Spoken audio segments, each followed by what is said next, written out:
Here's a question that we get quite often. I am a woman. I wanted to ask how to apply 1 Timothy 2 verse 12.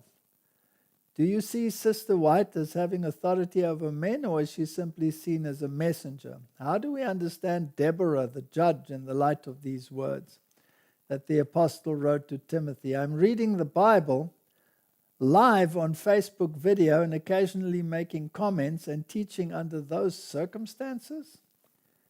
And let's read what the quote is.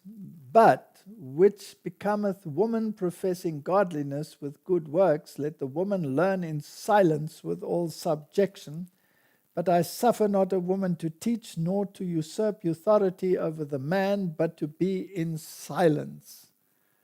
Martin, if I may be tongue-in-cheek, has humanity ever succeeded in that? You're going to be in trouble. I'm going to be in trouble.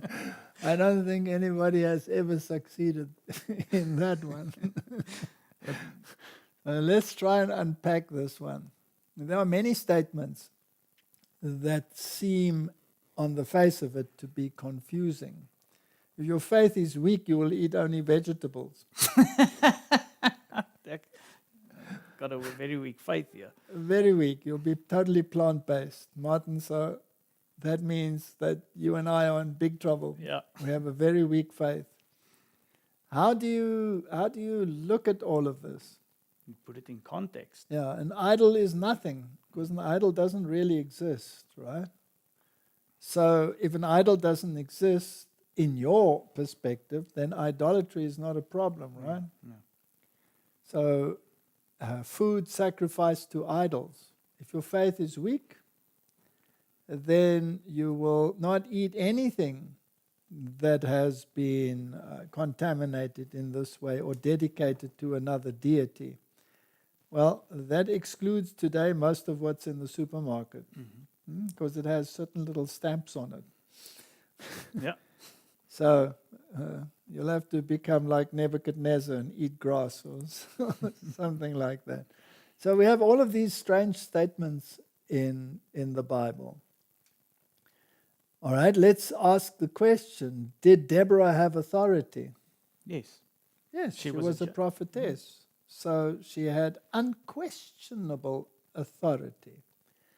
Did Huldah have authority? Unquestionable authority. What about spirit of prophecy? Would she have had, would Ellen White have had authority if her visions were directly from God? Definitely, it has to be.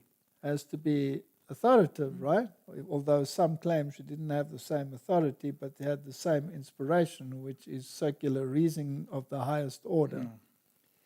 Okay, so how do you deal with this? And why should the women be silent? You must look at the historic context. We must look at what the situation was, because Paul took the gospel to the heathen. Yes. Now, in heathen temple services, the central issue was of a sexual nature. It was a sex cult. Yeah. You can just go to some of the modern temples and have a look at what the depictions are and the murals are and what some of the hidden symbology is. It is purely sexual. Yeah. It has hidden meanings of male and female anatomy. And if you go to some of the Eastern temples today and you look on the walls, you will see the most gross acts being depicted. This is the kind of worship that you had. And you had temple prostitution. Yeah. And it was customary to take part in temple prostitution. You were actually doing the heathen deities a service by partaking of it. Do we have this kind of orgy going on in today's world as well? Definitely. It even infiltrates Christian world. Let's not go there, because it's too gross to even talk about. So that is the situation. And in these heathen environments, the women played a very prominent role in teaching. Okay. Now, if you take the situation today, you also have the women playing prominent roles. Let's say in Catholicism, the nuns are the ones that do the teaching in the schools and all the things that pertain to it. Is there anything wrong with a woman teaching? No, Was Deborah a teacher of the law? definitely yes. Was Huldah a teacher? Were the daughters of Philip, were they prophets? Yes. Prophetesses? Yeah. Yes. So obviously, the problem doesn't lie with godly women. No. And it also not with the teaching. Right. It's obviously what is being taught. What is being taught and how it is being taught. Now, when you take these heathen priestesses, they were shaven. They shaved their heads. They looked somewhat like you, Martin, if you will excuse.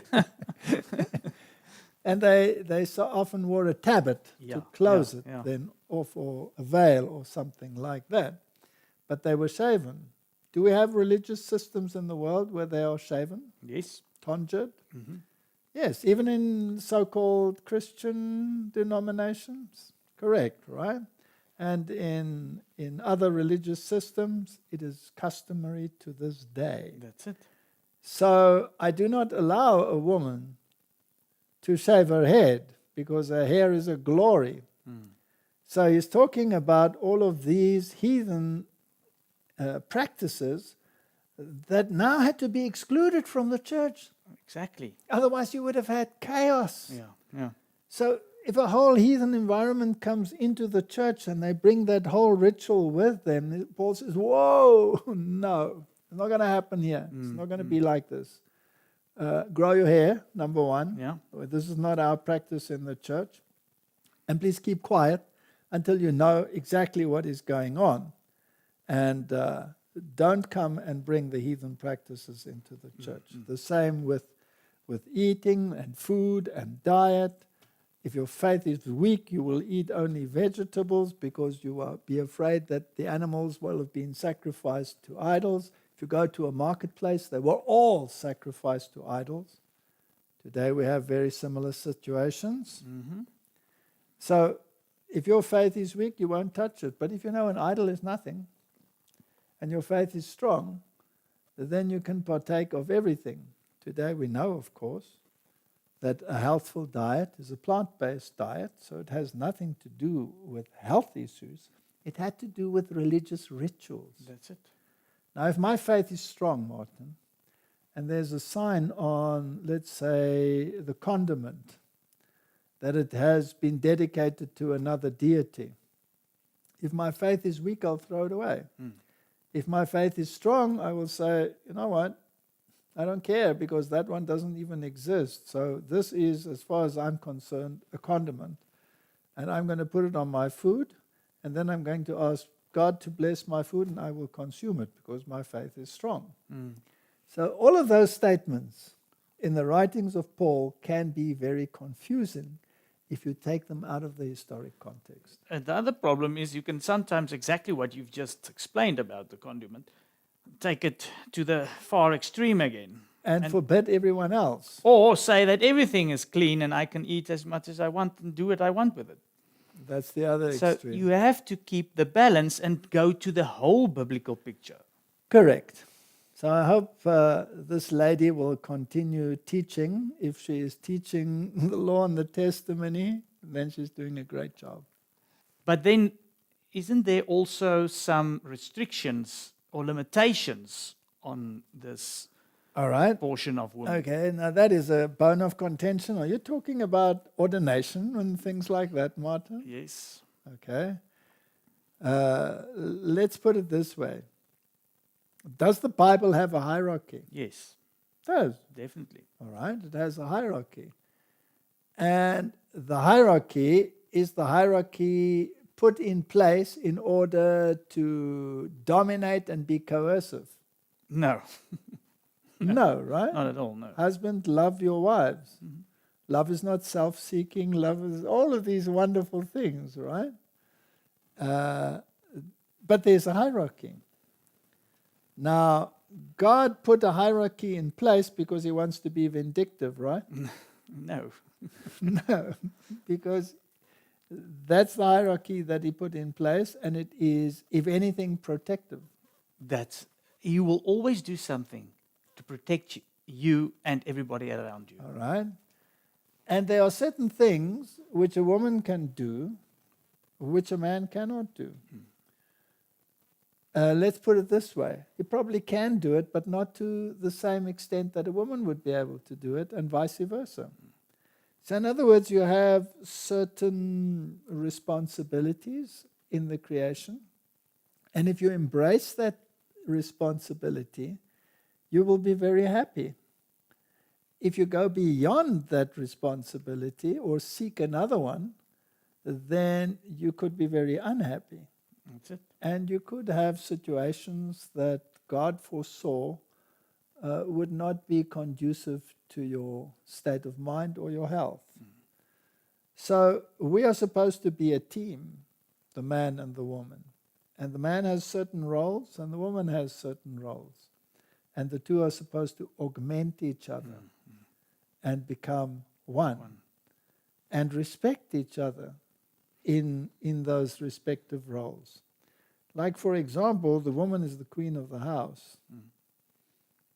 Take your fingers off. It's not your domain. Close the door when she tells you to. Anyway, I think we said enough. I think, Martin, let's leave it at that. And God has a hierarchy, that's it. and mankind is bent on turning the hierarchy upside down. And in his church, the highest authority, if they have sat and made a vote on this, I think we should keep to it. Well, Martin, that is your opinion, and I'm sure that many will differ from that opinion, but that is their problem, right? Yeah. Okay, so let's leave it at that. Let's not belabor the point.